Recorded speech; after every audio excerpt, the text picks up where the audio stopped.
Sam Calagione will be there. Will you? Join thousands of beer lovers in Baltimore this June at the 38th Annual National Homebrewers Conference, also known as HomebrewCon. HomebrewCon is the homebrew event of the year, offering informative seminars, fun nightly events, and opportunities to connect with the awesome homebrew community. Register now at homebrewcon.org.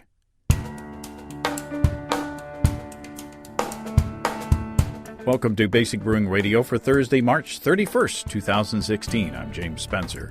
Here at Basic Brewing Radio, we're all about home brewing. This week, our coverage of the New Zealand Homebrew Conference continues with a panel I moderated on common sense brewing. How does common sense brewing relate to helicopter piloting? Stay tuned to find out. If you're new to home brewing and would like to get into the hobby for the first time, check out our website, basicbrewing.com. You can find archives of our audio and video podcasts and our DVDs to walk you through basic and more advanced brewing techniques. And if you buy any of our DVD combos, you get a free Basic Brewing bottle opener. And don't forget to get a copy of our Brewer's Logbook. You can use it to log and track up to 50 batches of beer. You can follow me on Twitter. My username is Basic Brewing, all one word. We also have a Basic Brewing Radio and Basic Brewing Video page on Facebook at facebook.com/basicbrewing. Thanks again to everybody. Click on the Amazon.com link on our basicbrewing.com site. Whenever you think of Amazon shopping, go to our website first and click on our ad on the right-hand side of basicbrewing.com. It won't cost you any extra. You won't notice any difference, but you'll be helping us to bring you this show, and we greatly appreciate your support. We also have associate links for Brew Your Own magazine and the American Homebrewers Association on our site as well. You can find our Basic Brewing iPhone app on iTunes, our Android app on Amazon.com. We have a Windows Phone app. We're on the BlackBerry podcast directory, and we're in the Stitcher app as well. And if you want to put a tip in our tip jar, some coinage in our virtual guitar case, you can go to basicbrewing.com/support. And thanks to everybody who's done so already. And you will get an email from me with some bonus content if you do that. I'm finishing up producing an episode of Basic Brewing Video that I'll post on Friday. It's all about our really cool bus trip tour of Nelson, New Zealand hop production. We went to the research facility where your favorite Nelson hops were born, a farm where we witnessed Nelson Sauvin hops being harvested right there in front of us, and we went to the warehousing and pelletizing facility where the hops are turned into pellets and readied for distribution. And I actually shot a video of the pelletizing die that my Nelson Sauvin hops passed through that I used for my most recent brew. So how cool is that? I guess if you're a geek like me, it's pretty cool. You may recognize some familiar faces in the video coming up on Friday. Andy Sparks, of course, Chris Colby, Will Gallaspy, Tasty McDole, and John Palmer, for instance. So you'll also see conference organizer Carl Summerfield wearing a very cool Reinheitsgebot is a four-letter word shirt as well. It's been a while. Let's dip into the mailbag, shall we? Pete writes, I just bought 4 used kegs for a good price. And since I'm new to kegging, this is my first purchase toward kegging, I was wondering if I should keep with the pin-style posts or on the kegs or replace them with a universal ball-style post. Well, Pete, I believe that goes back to the Coke versus Pepsi wars back in the day. The Cornelius or corny kegs that we use for homebrew today started off as dispensers for soft drink syrup back before they switched to the bags and cardboard boxes that they have for syrup now, or syrup if you're not from the South. Coke had the pin lock kegs, and Pepsi and other companies used the ball lock kegs. As I understand it, the ball locks are more popular. There are more of them around. But as far as practical uses, just as in Coke versus Pepsi, which you use in your homebrew setup is a personal preference. It's about the only snag I can think of is if you take your pin lock kegs to a homebrew gathering that's only set up for ball lock taps, for instance. You may be out of luck there. Otherwise, if you're happy with them, go with that. Go with what you got. Mike from Twin Falls, Idaho, wrote after seeing our Mead Hatton episode where Steve made a cocktail from my molasses mead that turned out a little bit too sweet. The mead was. the cocktail was awesome. Mike says, that looks like a heck of a tasty drink. I had a similar situation with a mead I made a while ago. It was just cloying and not something I was enjoying by myself. By itself. You can enjoy it by yourself, too. Mike says, my solution was to add maybe an equal amount of vodka to thin it out and increase the alcohol, then add Campari to taste, which is an Italian bright red liqueur that is very bitter. The bitterness of the Campari helps to tame the sweetness of the mead in a way that hops tame malt sweetness. Mike says, I drink it over ice, but you could just do the shaky thing if that's your preference. Again, you don't have to drink to do the shaky thing. Mike says, I named the drink Neptune's Trident because one of my nicknames is Neptune. He says, I'll leave the trident part up to your imagination. Well, I'm assuming it's because you like sugarless gum, Mike. Appreciate that letter. Now it's time to talk about our sponsors. Dave and Desiree from High Gravity in Tulsa. Last week I talked about the video that Steve and I shot comparing the 240-volt, 15.5-gallon capacity system that I have with the 120-volt, 11-gallon system that Steve now has. Now, those numbers, the 15.5-gallon and the 11-gallon, that refers to if you fill them all the way up to the top with liquid.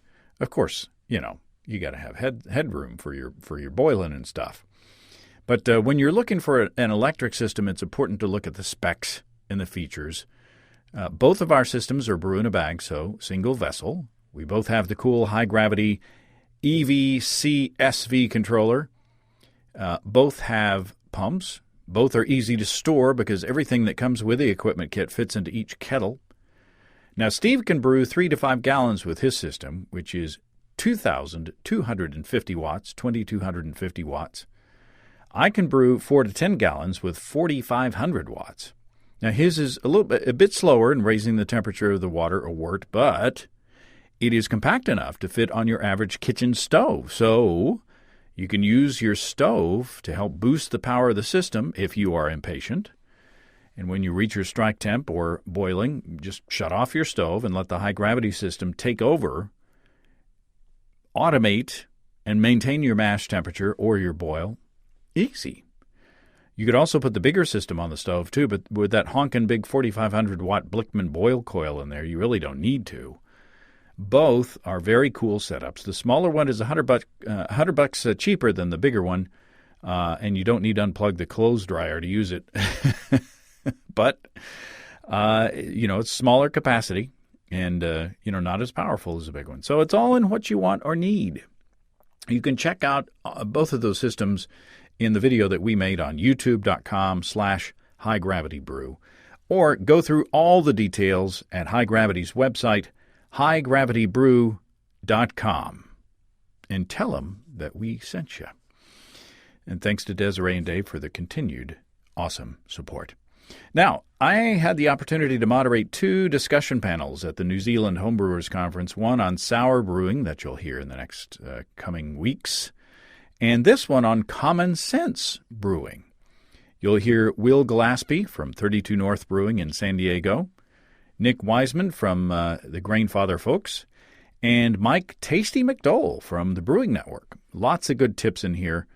Now, one note, the panel took place in a big hall, and there was a bar and a display area in the back, so the first few minutes were a little tricky to listen to because there was a bit of ambient sound.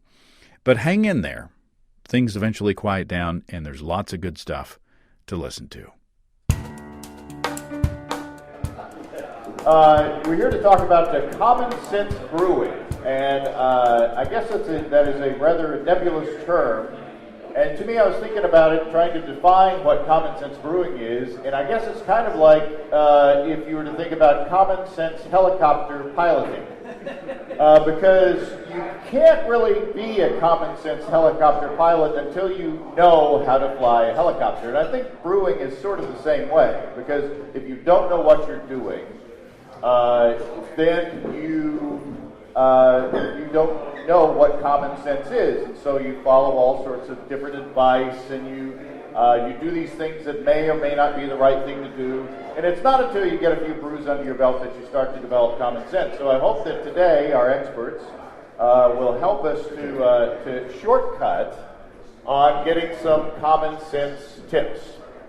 So let's start with the nearest here, Will Gallaspy. What is your definition of common sense brewing? Where do you see that going? Yeah, that's a really good question. I guess my background and kind of my field through the microbrewing industry is that I'm not a microbiologist. I'm not an engineer. I'm just a guy who happened to be fortunate enough to learn from some other great, really skilled brewers, and was able to get some good practice at it, and just kind of through practical application, have learned to make great beer. And yes, when you're a beginning home brewer, it's very overwhelming. You read all these books, you read all these conflicting things on the internet, some of which are very old, some of which just came out last week, some of which don't agree with one another, and it can be a little difficult to know exactly what to do in certain situations. And so I think common sense brewing is about kind of finding what works for you, trusting your senses, knowing about the kind of beer you like to make, and what you've been doing in your home brewery that's getting you those results. Nick?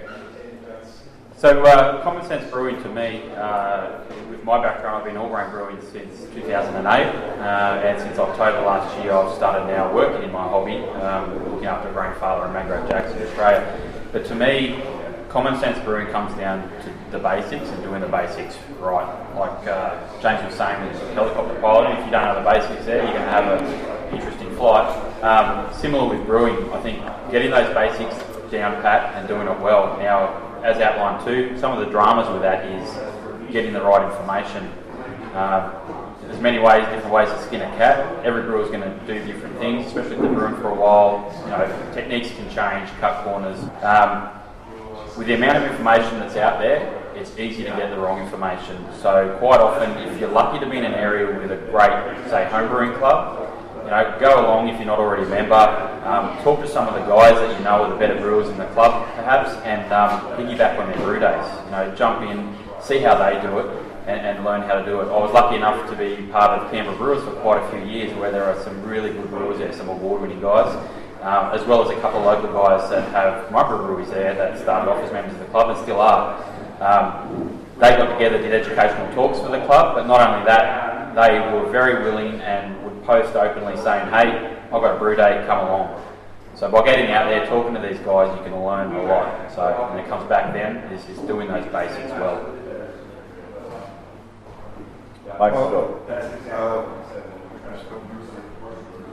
Sorry, on? It's good, yeah.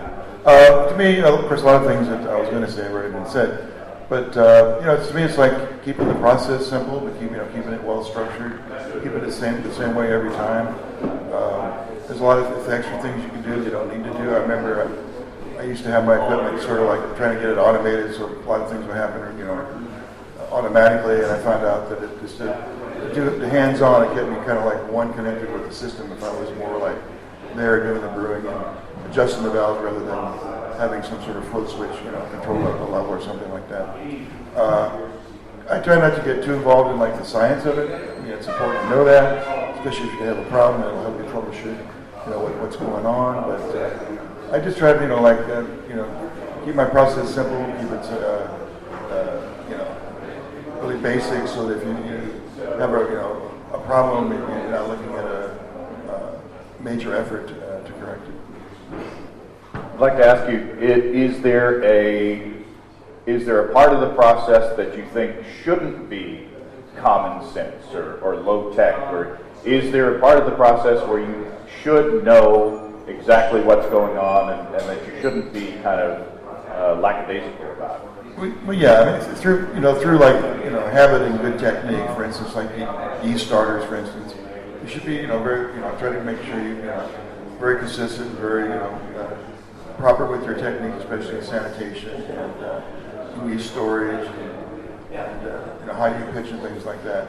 But as you grow from a beginner brewer to an intermediate brewer, these things become more second nature, and they don't require as much attention, but you're giving the attention. You just don't need to put much effort into doing it. That's the same question to you, Nick. Much like what Tasty said, I mean, Chris in his keynote speech said a big thing with looking after your yeast. It's a huge component of your beer. But the other thing that relates to all of that is, and something that some of us won't do so well, is keep records. A lot of us are using things like Beersmith or your record keeping journals, Jones, but keeping records of all those little things, especially when you start off and when you go to more advanced things like going into the more advanced yeast starters and things like that, keeping records of just how much liquid you're using in those yeast starters, it's stepping up and dates on yeast, all that kind of thing will allow you, if you're tasting your beers and stuff like that, drill down to what may have caused that off flavour if you're detecting that. But yeah, keeping those records, it's something that as we go on, we tend to get a bit more relaxed about because we're doing a lot of that just subconsciously, like Tasty was saying, but especially to start with, keep those records down and allow you to just keep going and get stronger and stronger. Yeah, I mean, so if the question is there any part of the process that you shouldn't be lax about? I think that's honestly pretty much every part of the process, right? If you want to make good beer, you really need to have great attention to detail. And if you want to use your common sense to brew, then you've got to use your senses. You've got to really pay attention to every part of the process. Don't walk away from that boil kettle for a long time. Keep taking temperature readings. Smell your wort. Notice, what your yeast looks like, if the consistency is changing, if you're repitching batch to batch. These are the kinds of things that paying attention to is going to help you kind of notice if there's a problem early on. You can correct on brew day, or you can correct your practice through the fermentation process. So, I wouldn't want to confuse simple with easy, right? And sometimes lazy and efficient can look a lot alike, but they're not the same thing, right? And so, I think one thing I would emphasize is the simpler you make your process, the fewer opportunities you give yourself to create variability. And just to use as an example something like yeast handling. The less you're doing to your yeast before it goes into the beer, the fewer opportunities you have to contaminate it. So find something that works for you, find something that you can do easily and efficiently, but certainly keep paying attention to the details, even in the most simple processes. You're talking about simple processes. Brew in a Bag has demonstrated that you don't have to have a complex process to brew good beer. You can use something as simple as a kettle and a mesh bag and a certain amount of water and a certain amount of heat. You don't have to have pumps. You don't have to have all these things that more extensive systems have to be able to make good beer. Is there anything that you started out doing that made your life more complicated that you have cut out of your process? Is there anything that you're doing that you decided that you could either do better, streamline, or that you were doing it a clumsy way, or that you did, what did you learn through working through your processes? I'm going to take just a second to think about that one and pass the mic down this way. Well, I can answer that straight away, and as much as it might not please some people, but my biggest thing that I changed was getting rid of my home system. So I started all grain in Brew in a Bag, went to a 3-vessel gravity system with an esky or chili bin here in New Zealand, and to me it was the logical steps that if you were an all grain brewer, you had to have that kind of 3-vessel system. Look, I produced some great beers, well at least I think they were on the Brew in a Bag system, and I've tasted some fantastic beers back in Australia. We've got ones that have won awards. And then after moving from that, which was a single brew, about 23 odd litres, I then started designing, over-engineering, a 4-vessel home system with that much power that on a brew day, nothing else got used in the house except the brewery. With one cable stretching across the yard to the garage and the other one going to the piggyback and on the outdoor power point on the kitchen. my wife wasn't happy. It was usually when they weren't there that I was brewing. Loved my system, lots of bling. I spent a lot of time designing it. I spent a lot of money on it. Do I regret doing it? Not at all. It was a great and enjoyable process. But with 4 kids at home, a couple of other expensive hobbies, and at that time being in the army, I just didn't have the time to sit there running around. It might not be a whole lot of extra, but little things like that. So my choice then was to look at reducing that, and at that point wasn't working for the company I'm working for now, but I moved to the Grainfather, and for me that was simplifying a lot of the processes that I was doing. So instead of running between multiple different vessels and nearly melting my heat exchanger unit, because if you don't look at that type of stuff, sometimes that can happen, but moving to the Grainfather simplified it. Yes, you don't need all the pumps and all that kind of stuff, but in this case it was a simple unit that was did everything I wanted to and did it well. It was tested, and I got rid of my home system in pieces to a lot of other brewers who were happy to take it on. But that was probably recently the biggest step I did. For me personally, it allowed me to speed up my brew day a bit. You can get down to about 4.5 hours or so if you keep on your clean and things like that. And it's not completely automated, it's still hands-on, but it means I can duck off and do something quickly with the kids or anything like that if I want to. Well, I've been using the same mash tun for I think 25 years. It's a modified beer keg. At some point earlier on, I was trying to add a lot of bells and whistles to it, float switches, different temperature measuring points and stuff like that. I found at brew day, I'm spending a lot of time just hooking things up, and wires that break off and I have to run and fix them and stuff like that. And I'm going, why do we even need to know this? Why just we need to know, grab a reference point for a temperature, use that as your standard, and then just adjust your recipes and to match the result that you're getting based on that one temperature. I used to have a float switch that would keep the sparge water at a certain level and stuff like that. Well, then instead of hooking it up, I just found out I can just eyeball the flow rate and adjust the input to the water, manually, and it works just fine. So I get to brewing a lot quicker. Again, keeping it simple.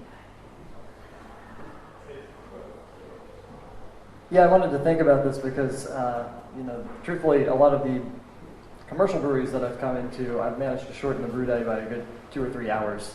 And it usually comes down to just finding that step that can be eliminated. What is it that's holding us up? Beer, I think, one of the things I like to say is that beer wants to be made quickly. It benefits from coming to a boil quickly. It benefits from being cooled down quickly. Obviously, it benefits from being pitched with yeast quickly. And so, if there's any point in your brew day that you notice is taking you, more than, I would say, an hour and 15 minutes, and it's not boiling or mashing, you need to take a good hard look at what you're doing there. It's been a while since I homebrewed, so I'm having trouble coming up with a concrete example of something I've done as a home brewer. I will say, I've been playing around with mead a lot lately, and going down to a smaller batch size has definitely allowed me to make things a lot simpler. I can, especially with regards to yeast pitching, I can use smaller amounts of yeast and get a much better result. So think about that too. If you're making 10 or 15 gallons at a time, would maybe going down to 5 every now and then help you get a faster brew day or get an extra batch out, try a different recipe that you might not normally? I would just look at that. If there's anything that's causing your brew day to go a very long time, there's a chance you could either be doing it differently or possibly eliminate it altogether. Yeah, I think one of the most useful things for me is to use I think it was McDonald's that used the time to lean is time to clean philosophy. In other words, if there's something in the process that's happening like a mash, or if the boil is stabilized and you don't have to babysit it, think of all the things that you could be doing during that time. Like, for instance, if you're waiting for the strike water to warm up, that's the time when you can mill your grain. If you're waiting for the mash to be done, that's the time you can wash the dishes in the kitchen to get them out of the way. Maybe have lunch, do other things that need to be done while you're not being able to not having to babysit the process. And I think that also another common sense thing is to take care of business at the end of the day. I mean, I think you're not doing yourself any favors if you say at the end of the day, maybe you've had a long day brewing, maybe you've had a few brews while you're brewing and you don't feel like cleaning up your gear. I think that what you're doing is you're sacrificing your time on the beginning of the brew day, the next day, and I think it's a deterrent. If you look at your brewing system and it's all full of crap and it's sour or whatever, you're going to have to clean that up before you brew. I think that's going to be a disincentive to brewing again. So, are there any things like that you're in streamlining your system? Or let me throw it out to you guys. What do you think are other tips that people can use that are common sense? Yeah, certainly be cleaning the entire time, right? As soon as you dirty something, there's probably going to be an opportunity to clean it while the beer is moving through the next part of the process. Certainly in a professional brewery, there's almost no time when we're just kind of hanging out. We're always scrambling to clean something or get that freshly cleaned piece in line downstream. So certainly, while the beer is boiling, it's a great time to sanitize your fermenter, things like that we've all heard. I mean, it's all good practice. You want your brew day to be fun. Don't forget to spend a minute, drinking a little beer and talking with your friends. But try to choose those moments wisely. To expand on that a little more, what I used to do and I'll still do at the moment is jump down to the hardware store and get yourself a mains timer.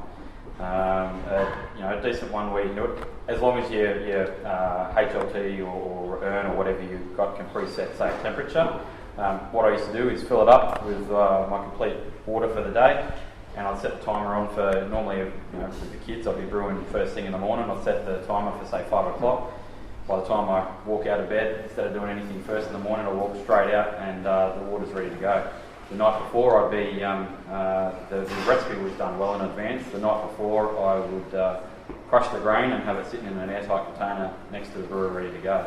So straight up, you've got, depending on your system, you could have an hour saved in waiting for if you're heating up the whole amount of your water for the day, depending on your batch size, you could easily have half an hour to an hour saved straight up. I'd walk out, I'd transfer the water across, mash in, close it all up, set the recirculation going, and walk back in and make me Vegemite on toast.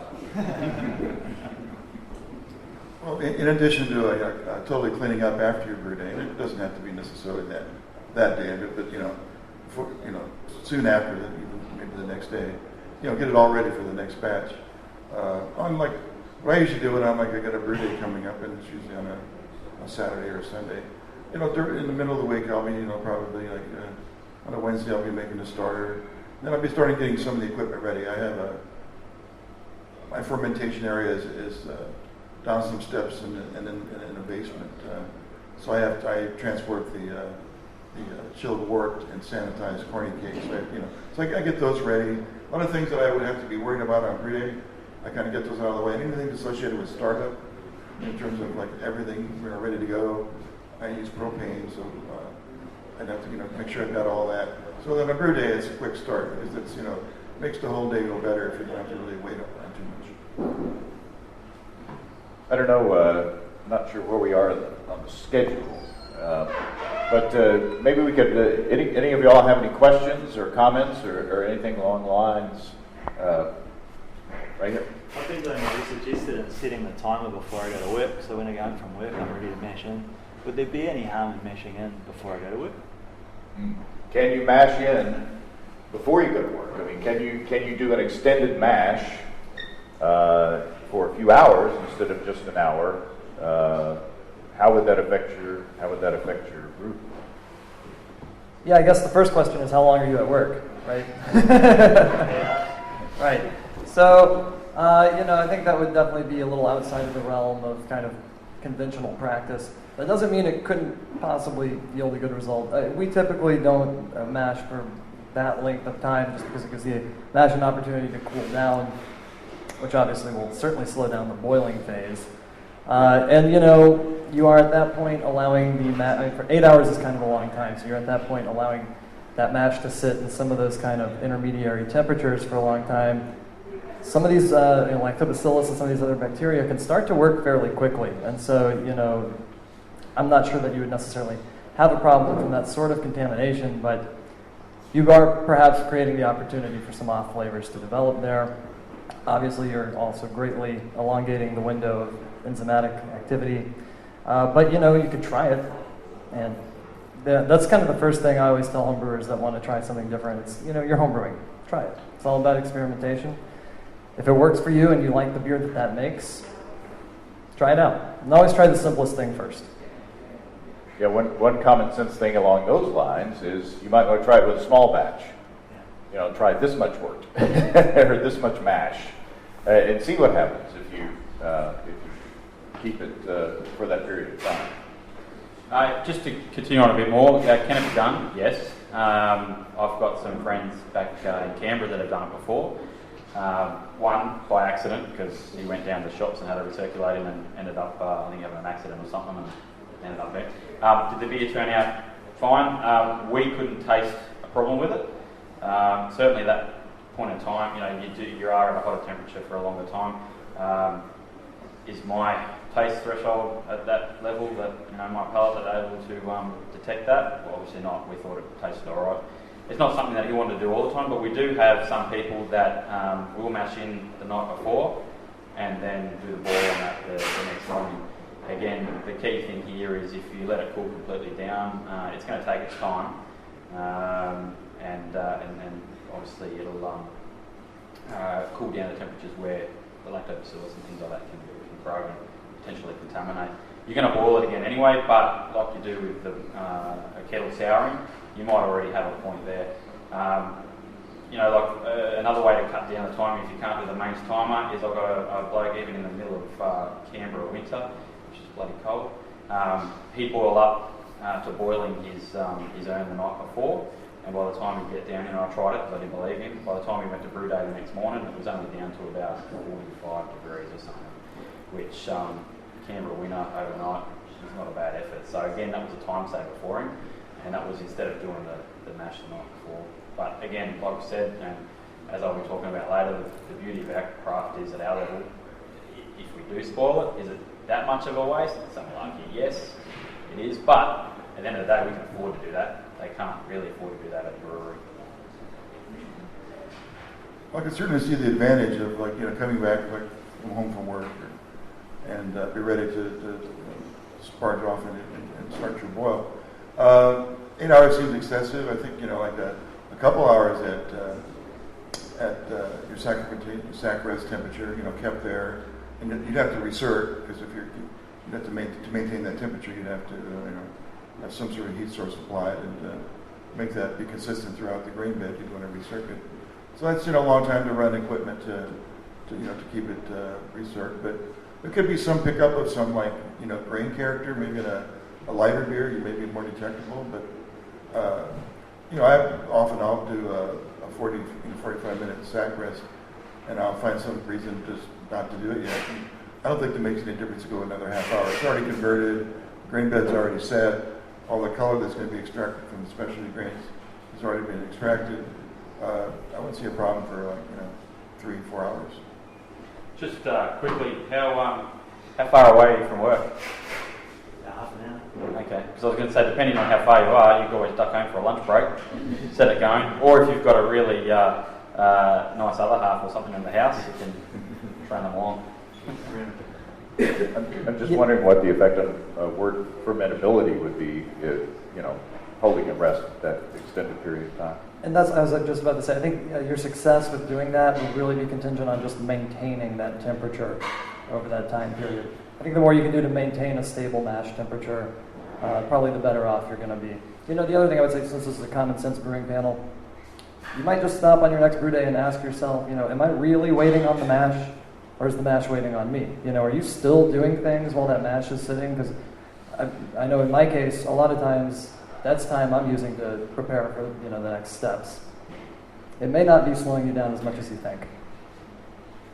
I know that some people have designed ways to split up their brew day. They'll do a part in the evening and then say collect the wort and then boil it the next morning or something like that. But again, enzymes are still present in the wort, even though they're not in contact with the grain, so things are happening there. But no chill home brewing came out of that desire to shorten the brew day and to make it easier. For me, chilling the wort is not that big of a deal. So to me, no chill is not necessarily that attractive for that purpose. But like we say, if it's home brewing, give it a try and see what happens. Let us know. Anybody else?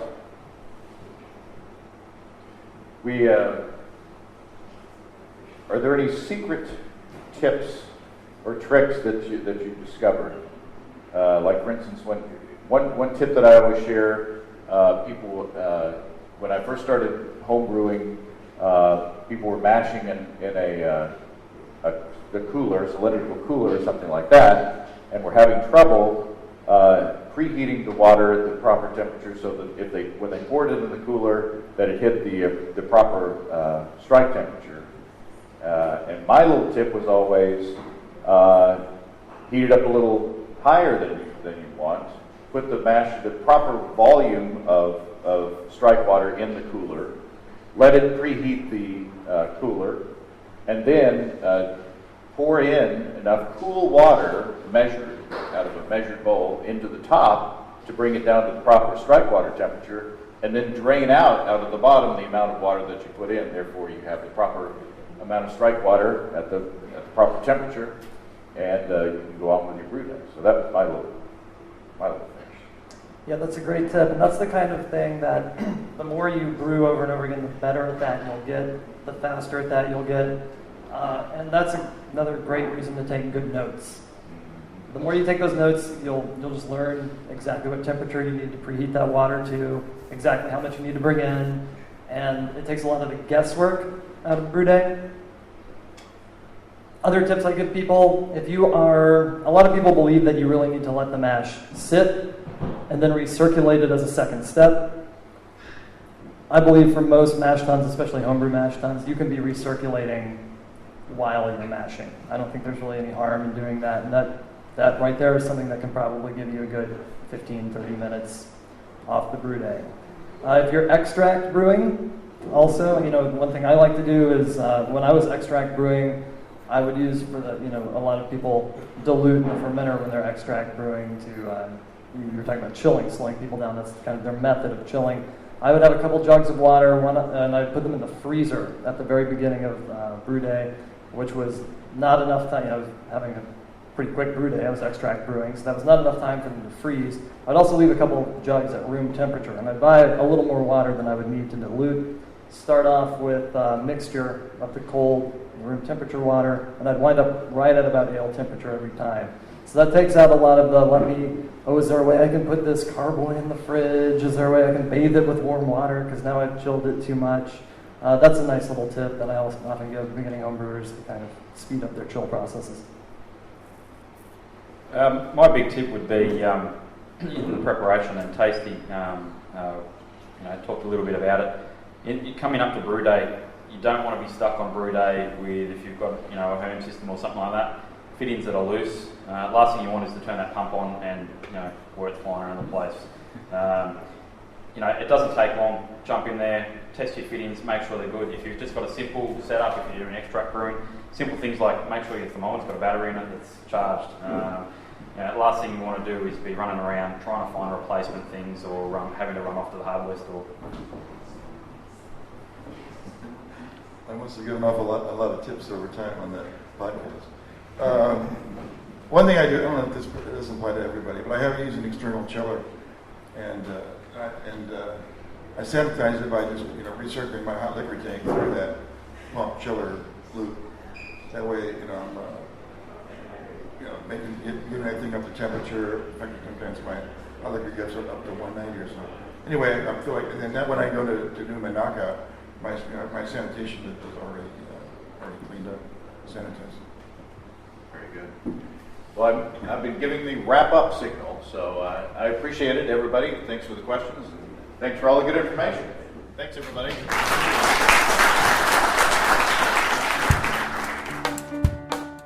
Great advice. Thanks again to Will, Nick, and Tasty for their participation. Lots more coming from Nelson in the coming weeks. Until then, look for the new Basic Brewing video episode on Friday. That's April Fool's Day. No tricks, I promise. Unless I forget to post it or something. That's not going to happen. Until then, if you have brewing questions, show suggestions, or just want to say howdy, write to james@basicbrewing.com, or just fill out the contact form on basicbrewing.com, and please don't forget to tell us where you're from. Check out our support link where you can throw a couple of bucks into the tip jar by subscribing financially to our podcasts. Be sure to check out our DVDs, Extract Brewing and Partial Mashing, Stepping into All Grain, Low-Tech Lagering and Decoction Mashing, and Introduction to Wine Kits. You can find them all on our site. Get a free Basic Brewing bottle opener with any DVD combo, and you can check out our Basic Brewing shirts in the store as well. You can find our logbooks where you can track and log up to 50 batches of beer. Check all those out at basicbrewingshop.com. Thanks to everybody who's continued to click on our Amazon.com link. We greatly appreciate the support there. Featured products this week that were purchased through the link are Fast Food, Good Food. More than 150 quick and easy ways to put healthy, delicious food on the table. And Pickle Pebbles. Pickle Pebbles. Standard and Plus combo pack. 8-pack. Thanks. And Pickle Pebbles. They're little glass weights that you put on your pickles to hold them under the brine. How cool is that? And there's also a pickle puncher, pickle pummelers, something in there that's that you can use to crunch up your sauerkraut. I kind of need one of those. Thanks again, everybody. And remember, I can't tell who bought what, so no worries there. Just click on the Amazon.com logo on our site the next time you feel like Amazon shopping, and we greatly appreciate your support. Don't forget, you can also join the American Homebrewers Association and subscribe to Brew Your Own magazine through the associate links on basicbrewing.com. That's all until next time. Until then, thanks for listening, everybody. I'm James Spencer. Production help for Basic Brewing Radio and our website is provided by Kelly Dotson down in Austin, Texas. Basic Brewing Radio is a production of Active Voicing. We'll talk to you next time, everybody. Sweet Ace.